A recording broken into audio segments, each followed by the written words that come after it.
Hello students, welcome to Maths and Science Zone. In lecture 7 of Matter in Our Surrounding, you will learn about the graphical representation of latent heat of fusion, that is melting. You will learn sublimation and its reverse process, deposition or desublimation. We will also discuss concept of pressure. Please do subscribe the channel and like the video. Here you go with lecture 7. Chemistry matter in our surrounding class 7 video 1 out of 2। अच्छा, हम लोगों ने मेटेना surrounding में पढ़ लिया था latent heat के बारे में, लैटेंट हीट ऑफ वेपोराइजेशन पढ़ लिया था, लैटेंट हीट ऑफ मेल्टिंग या फ्यूजन पढ़ लिया था। लैटेंट हीट ऑफ वेपोराइजेशन में हम लोगों ने क्या सीखा था?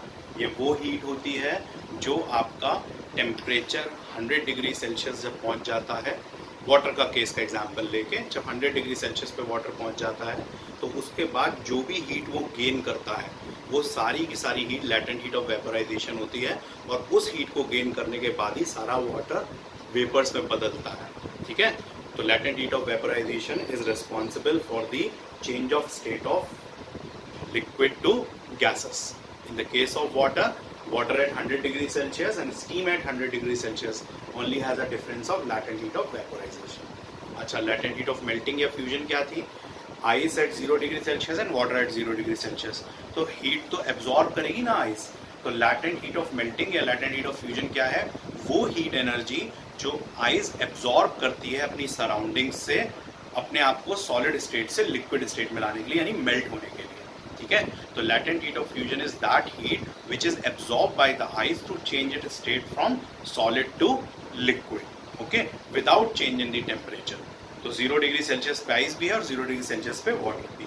तो आइस आसपास की सराउंडिंग्स में ज़्यादा कूलिंग क्रिएट करती है, बिकॉज वो सराउंडिंग्स से सिर्फ और सिर्फ टेम्परेचर ही गेन नहीं करती, वो लैटेंट हीट ऑफ मेल्टिंग भी गेन करती है। अगर तुम कहीं पर 0 डिग्री सेल्सियस पे वाटर रखे हुए हो तो वो 0 डिग्री सेल्सियस का वाटर आपका सराउंडिंग्स को उतना ज़्यादा ठंडा नहीं करेगा। क्यों? क्योंकि वो रूम टेम्परेचर तक आने के लिए सिर्फ जो गेन करेगा वो टेम्परेचर गेन करेगा। लेकिन अगर आइस होगी तो वो पहले क्या करेगी? सराउंडिंग्स से latent heat of melting gain करेगी, तो आसपास की सराउंडिंग्स को ठंडा कर देगी, और फिर उसके बाद वो टेम्परेचर गेन करेगी रूम टेम्परेचर पे आने के लिए। तो इससे डबल कूलिंग इफेक्ट आएगा। इसीलिए ice has more cooling effect. 1 kilo ice अगर एक कैंपर में डालते हैं, वाटर कूलर में डालते हैं, तो उसमें ज़्यादा ठंडा पानी हो जाता है एज कम्पेयर टू अगर 1 किलो 0 डिग्री सेल्सियस पे पानी डाल देते हैं। तो latent heat of melting, latent heat का मतलब हिडन हीट। तो लैटेंट हीट दिमाग में सबके सेट हो गया। अच्छा, मैंने एक तुम लोगों को डायग्राम बना के दिया था, कई बच्चों ने मुझसे कहा कि सर नहीं आ रहा है, बता ही दीजिएगा आप। तो इस डायग्राम का मैंने क्या चीज दी थी तुम्हें? तो ये मेरा एक ग्राफ है जो लैटेंट हीट ऑफ वेपोराइजेशन को रिप्रेजेंट कर रहा है, लैटेंट हीट ऑफ वेपोराइजेशन। अच्छा, ये ग्राफ कोई आपके कोर्स से संबंधित नहीं है, just to have a knowledge of graphs and understanding the latent heat of vaporization with the help of graph. ये एग्जाम पर्पस के लिए नहीं है, जस्ट एक जनरल सेंस डेवलप करने के लिए, ग्राफ सेंस। ठीक है, ये नहीं कहूँगा गुड टू नो है, लेकिन नीड टू नो भी नहीं है, एग्जाम में नहीं आएगा, बट आपकी नॉलेज के लिए बहुत ज़रूरी चीज़ है। अब ये मैंने 20 डिग्री यहाँ पे रूम टेम्परेचर ले लिया। पिछली बार मैंने 0 डिग्री से उठाया था, बट 0 डिग्री थोड़ी ना रूम टेम्परेचर होता है। तो सप्लाई ऑफ हीट एनर्जी हम लोग रूम टेम्परेचर से उठाते हैं, ठंडा करके गर्म थोड़ी करते हैं। तो 20 डिग्री से हमने इसको उठाया और 100 डिग्री तक ये चेंज ऑफ टेम्परेचर करते रहे, temperature in degree Celsius. Supply of heat energy चलती है किसी सर्टेन टाइम पीरियड तक, ये कुछ सप्लाई ऑफ हीट एनर्जी है विद टाइम, है ना, with passing time. With passing time आपका सप्लाई ऑफ हीट एनर्जी चल रही है। अब यहाँ पर ये 100 डिग्री सेल्सियस पर पहुँच गया, ये मेरा 100 डिग्री सेल्सियस का मानना है। तो यहाँ पे ये water latent heat of vaporisation in case of water, कि मैं इन केस ऑफ वाटर नहीं चल रहा हूँ। ठीक है, क्योंकि वाटर का सबसे कॉमन टेम्परेचर नोन रहता है, इसलिए वाटर ले लिया मैंने। तो ये वाटर एट 100 डिग्री सेल्सियस यहाँ पे बन गया। अब यहाँ पे क्या बन गया? Steam, steam eight 100 degree Celsius. ठीक है, यहाँ पे change of state gaseous state हो गया और यहाँ पे लिक्विड स्टेट हो गया। अब ये जो सप्लाई ऑफ हीट है, दिस पूरी heat is called latent heat. तो अगर हमें graphically latent heat of vaporisation को रिप्रेजेंट करना है, तो लैटेंट हीट ऑफ वेपोराइजेशन आपकी ग्राफ में इस पॉइंट से लेके इस पॉइंट तक की हीट है, क्योंकि यहाँ पर जाके स्टीम कन्वर्ट हुई, यहाँ पे वाटर एट 100 है, यहाँ स्टीम एट 100 है। तो टेम्परेचर चेंज तो 100 के बाद हुआ ही नहीं ना, स्टीम बन के फिर वो एवेपोरेट हो गई। 100 के ऊपर हम इस पॉइंट के बाद जाके नहीं बता रहे हैं। ये स्टीम को भी फर्दर हीट किया जा सकता है, स्टीम एट 200, स्टीम एट 300। हम स्टीम के बाद उसको फर्दर हीटिंग नहीं कर रहे, हम सिर्फ यहीं पे हीट एनर्जी की सप्लाई रोके दे रहे हैं। ठीक है, तो यहाँ पर आपका लैटेंट हीट ऑफ वेपराइजेशन ये वाली लाइन है जहाँ पर supply of heat energy continuous है, लेकिन यहाँ पर चेंज ऑफ टेम्परेचर नहीं होता। अब अच्छा, इसी को मैं लैटेंट हीट ऑफ वेपराइजेशन से समझ गए ना सारे लोग, पॉज करके देख लेना। अब मैं इसको लैटेंट हीट ऑफ फ्यूजन या लैटेंट हीट ऑफ मेल्टिंग में कन्वर्ट करता हूँ इन केस ऑफ वाटर। ठीक है, टेम्परेचर एक काम करता हूँ, मैं उठाता हूँ यहाँ पे टेम्परेचर स्केल माइनस से उठाता हूँ। ठीक है, माइनस से उठाता हूँ टेम्परेचर स्केल। मैंने ग्राफ लाइन मिटा दी, और ग्राफ लाइन मिटा के मैं टेम्परेचर को माइनस से उठाता हूँ। माइनस में कुछ भी ले लो, चलो -5 ले लेते हैं। -5 टेम्परेचर डिग्री सेल्सियस है, 100 का कोई रोल नहीं है यहाँ पे। -5 उठाया, एक 0 ले लिया यहाँ पे, और एक यहाँ 20 ले लिया। 20 को रूम टेम्परेचर मानते हुए ले ले रहे हैं। ठीक है, तो यहाँ पे -5 से यहाँ पे gain of energy, heat energy. अब वो गेन सप्लाई के थ्रू हो रही है या एनवायरनमेंट से हो रही है, इससे हमें कोई फर्क नहीं पड़ता, क्योंकि बर्फ को पिघलाने के लिए तो हमें सिर्फ अपने एनवायरनमेंट में रख लेना है। हम लोग कोई रशिया के वर्कोयांस में तो रहते नहीं है कि आइस के मेल्टिंग पॉइंट से भी लोअर टेम्परेचर पे रह रहे हूँ, तो हम लोग के लिए तो रूम टेम्परेचर ही बहुत है। तो बस यहाँ 0 डिग्री पे लाने की बात करते हैं, गेन ऑफ हीट एनर्जी जैसी सिचुएशन है। तो -5 से 0 तक ये टेम्परेचर का change gain of heat energy से आया। ठीक है, इसके बाद 0 पे पहुंचने के बाद इस पॉइंट पे यहाँ आइस एट 0 डिग्री सेल्सियस हो गई। आइस तो कितनी भी नीचे हो सकती है ना, -5 पे, -10 पे। यहाँ से आपका टेम्परेचर बढ़ना शुरू हुआ, और ये टेम्परेचर बढ़ते बढ़ते बढ़ते बढ़ते इस पॉइंट पे जाके इसने रूम टेम्परेचर पे पहुंचा, वाटर एट रूम टेम्परेचर। तो ये जो मेरा ए पॉइंट है, ये मेरा बी पॉइंट है और सी पॉइंट है। तो यहाँ मेरा ए पॉइंट क्या शो कर रहा है इसमें, ए पॉइंट मेरा आइस एट 0 डिग्री, क्योंकि आइस 0 डिग्री से नीचे भी हो सकती है। बी पॉइंट मेरा क्या शो कर रहा है, वाटर एट 0 डिग्री। और ए टू बी क्या शो कर रहा है, ए टू बी शो कर रहा है लैटेंट हीट ऑफ फ्यूजन, यानी ये हीट एनवायरनमेंट से उसने गेन करी और एनवायरनमेंट को ठंडा किया। ए टू बी में जितनी देर तक gain of heat energy with time, जितनी भी ए टू बी में उसने एनर्जी गेन करी, वो सारी की सारी एनर्जी विद टाइम क्या कर रही है, हीट कर रही है एनवायरनमेंट को, और एनवायरनमेंट को ठंडा कर रही है by the gain of heat energy. ठीक है, तो लैटेंट हीट ऑफ फ्यूजन यहाँ पे ए टू बी वर्क कर रही है। बी पे वाटर एट 0 डिग्री सेल्सियस है, और सी पे वाटर एट रूम टेम्परेचर आ गया। ठीक है, तो अगर हम बात करें तो आप गौर कर सकते हो कि बी टू सी उतना बड़ा टाइम स्पेंड नहीं है वाटर को रूम टेम्परेचर पे आने में जितना ए टू बी है।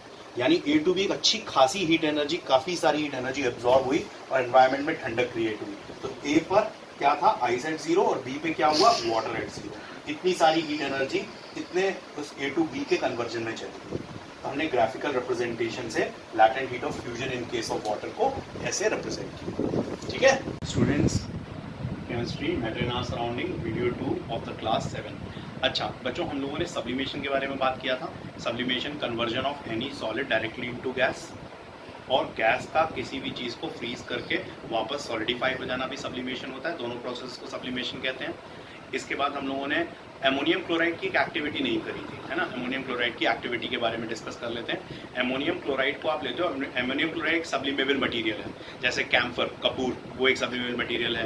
मैंने बताया था आपको नेप्थलीन बॉल्स, वो आपकी सब्लिमेबल मटेरियल है, सब्लिमाइज हो जाती हैं, सॉलिड से सीधा गैस हो जाती हैं।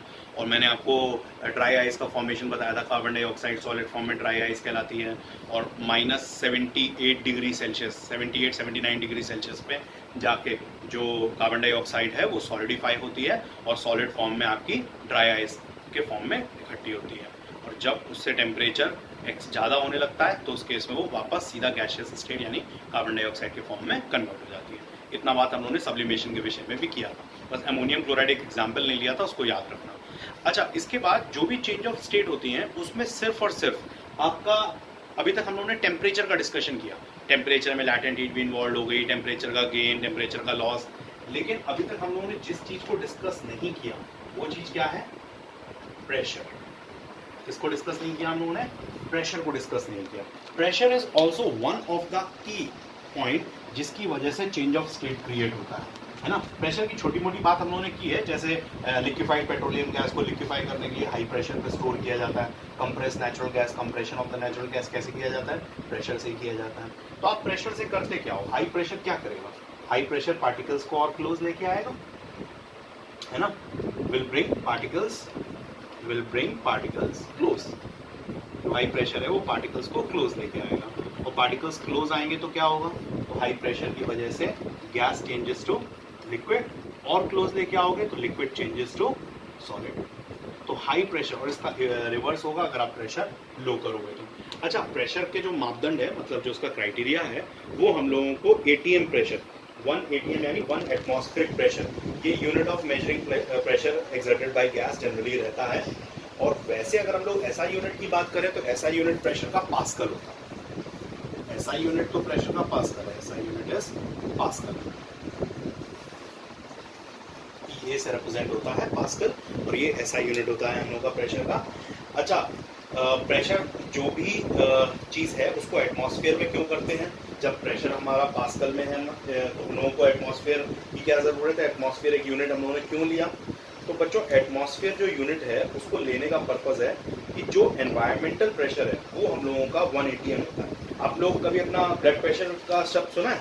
हम लोग का ब्लड प्रेशर 120 mm सिस्टोलिक होता है, 120 mm ऑन मर्करी यानी Hg, और लोअर यानी डायस्टोलिक ब्लड प्रेशर होता है 80 mm ऑन Hg यानी ऑन मर्करी स्केल।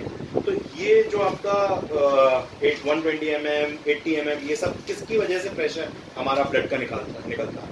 ये निकलता है हम लोगों का जो हार्ट है वो जैसे ब्लड को पंप करता है तो वो एक प्रेशर बनाता है, ऐसे ही हमारा एनवायरनमेंट जो नेचर में एयर का प्रेशर बना हुआ है, तो उन दोनों में एक बैलेंस बना हुआ है जिसके कारण हमारी बॉडी सस्टेन करती है।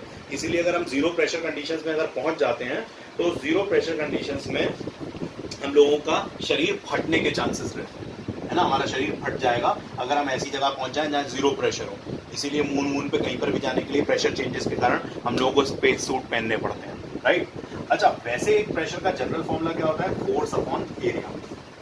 प्रेशर जो होता है फोर्स अपॉन एरिया होता है कि आप कितना फोर्स किसी जगह पर लगा रहे हो पर यूनिट एरिया। जैसे सपोज करो अभी मैं इस बोर्ड पे इस उंगली से एक फोर्स लगा रहा हूँ, है ना, तो एक छोटे से एरिया पे मैं अपनी उंगली से पूरी जितनी मुझ में दम है लगा दूँ तो एक अच्छा खासा प्रेशर जनरेट होगा। अब यही अगर मैं पूरा हाथ लेके उतना फोर्स लगाऊं तो कम प्रेशर जनरेट होगा, और अगर मैं एक बहुत बड़े एरिया पे पूरे पे से प्रेशर लगाऊं यानी फोर्स लगाऊं, फोर्स मुझ में उतना ही है तो ज़्यादा एरिया में सप्लाई होगा तो प्रेशर कम होगा, है ना। एक प्रेशर का एक जनरल कॉन्सेप्ट है। सुई एक पतली सी सुई होती है ना, हल्के से फोर्स में भी कम एरिया को टच करती है तो हाई प्रेशर की वजह से आसानी से सुई हमारे शरीर में घुस जाती है और इंजेक्शन लग जाता है हम लोगों को। यही मोटी सुई हो तो कितना दर्द हो, ज़्यादा फोर्स से इंसर्ट करनी पड़े और ज़्यादा एरिया की स्किन फाड़ेगी, उसको ज़्यादा प्रेशर चाहिए होगा उतना, तो हमें पेनफुल बहुत ज़्यादा होगी। तो प्रेशर एक जनरल फोर्स अपॉन एरिया है, ठीक है। लेकिन ये प्रेशर यहाँ पर कंप्रेशन के लिए यूज़ हो रहा है। एक प्रेशर का जनरल ये फॉर्म है जो force upon area, force newton में कैलकुलेट होता है, SI unit of force is newton, area metre square में कैलकुलेट होता है। तो जो न्यूटन पर मीटर स्क्वायर है this is what is pascal is. इसलिए हम लोग पास्कल का प्रयोग यहाँ पे नहीं कर रहे हैं क्योंकि हम लोग यहाँ पर जो प्रेशर चाहते हैं वो ATM में चाहते हैं। ATM यानी atmospheric pressure, 1 ATM pressure general हमारा एटमॉस्फेरिक प्रेशर होता है। तो जो हम लोग चेंज ऑफ स्टेट के लिए प्रेशर यूज कर रहे हैं वो कौन से यूनिट से यूज करेंगे? ATM से। पास्कल कब आएगा? जब फोर्स अपॉन एरिया वाले प्रेशर के कॉन्सेप्ट पे वर्क करेंगे। अभी इस पर हम लोग वर्क नहीं कर रहे हैं, हम लोग प्रेशर के इस कॉन्सेप्ट पे वर्क कर रहे हैं, कंप्रेशन। प्रेशर का यहाँ पे जो सेंस है सिर्फ कंप्रेशन है, ठीक है। तो प्रेशर की जो बेसिक फिजिकल फॉर्मूला या फॉर्मुलेशन है उसको ना इस्तेमाल करके प्रेशर शब्द को हम लोग मोर और लेस लाइक अ कंप्रेशन इस्तेमाल कर रहे हैं। तो for the compression we are using ATM कि एटमॉस्फेयर जितना कंप्रेस कर रहा है उससे ज़्यादा हमें कंप्रेस करना है, तो हमें 1 ATM से ज़्यादा प्रेशर मेंटेन करना पड़ेगा, ठीक है। अच्छा, एक चीज़ हमें पता होनी चाहिए कि 1 ATM यानी 1 एटमॉस्फेयर जो प्रेशर होता है उसका अगर हमें कन्वर्जन करना है तो वो कितने पास्कल्स में होता है। दिस वी शुड नो कि 1 ATM कितने पास्कल का प्रेशर है। तो ये एक अच्छा खासा प्रेशर है। तो 1 ATM इज 1.01 इंटू 10⁵ पास्कल्स। सिर्फ एक रिलेशन है, इसको बताने के चक्कर में मैंने तुम्हें पूरी पास्कल की कहानी सुनाई है। और the pressure of air in atmosphere is called atmospheric pressure, और यही एटमॉस्फेरिक प्रेशर आपका 1 ATM है। और एटमॉस्फेरिक प्रेशर लिया कहाँ से जाता है? एट सी लेवल लिया जाता है। तो एट सी लेवल ये 1 एटमॉस्फेयर है विच इज 1.01 इंटू 10⁵ पास्कल अगर हम आपस में कंपेयर करें, ठीक है। और इसी को नॉर्मल एटमॉस्फेरिक प्रेशर माना जाता है। अब प्रेशर कंडीशंस में हम लोग ये भी सीख गए कि अगर प्रेशर को आप इंक्रीज करते हो तो क्या होता है? बाय इंक्रीजिंग प्रेशर हम लोग क्या चेंजेस करते हैं? गैस बिकम्स लिक्विड और लिक्विड बिकम सॉलिड। जितना आप प्रेशर बढ़ाते जाओगे उतना कंप्रेशन बढ़ता जाएगा, उतने पार्टिकल्स क्लोज आते जाएंगे, particles will come close, automatically उनके इंटरमोलिकुलर फोर्सेस बढ़ते जाएंगे और वो अपने स्टेट को चेंज करते जाएंगे। सब पर ये बात अप्लाई नहीं होती है, एवरीथिंग डजंट गेट सॉलिडिफाइड, लेकिन हाँ pressure plays a role. Pressure apply करने से particles are brought close together, ठीक है। और प्रेशर के साथ साथ आपको टेम्परेचर भी रिड्यूस करना पड़ता है जब आपको गैसेस को लिक्विफाई करना होता है। अगर आपसे कहा जाए क्या गैसेस लिक्विफाई करने के लिए, टू लिक्विफाई गैसेस, क्या हम लोगों को सिर्फ और सिर्फ प्रेशर इंक्रीज कर देना सफिशिएंट है? नहीं, प्रेशर इंक्रीज करना पड़ेगा और साथ साथ क्या करना पड़ेगा, हम लोगों को टेम्परेचर भी डिक्रीज करना पड़ेगा।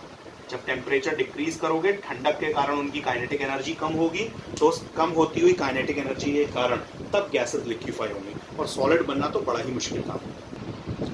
अच्छा, one more important question which usually comes in exam, एक बार आ चुका है क्वेश्चन ये, इनफैक्ट कई स्कूलों में पूछा जा चुका है, how do we liquefy the gases. तो how do we liquefy the gases का आंसर आप क्या लिखोगे, या how the liquefaction of the gases is done. तो आप इसका आंसर लिखोगे लिक्विफैक्शन ऑफ द गैसेस, और gases are to be liquefied by the process in which the substances in the gaseous state are converted to liquid state. होता क्या है, मतलब पहले आप ये बताओगे, liquefaction of gases is the process by which substances in the gaseous state are converted to the liquid state. फिर उसके बाद प्रेशर पे आओगे, when pressure on a gas is increased and the temperature of the gases decrease, दोनों बातें करोगे, then the molecules come closer together and which removes enough kinetic energy of the molecules, thus they start changing from gases to liquid.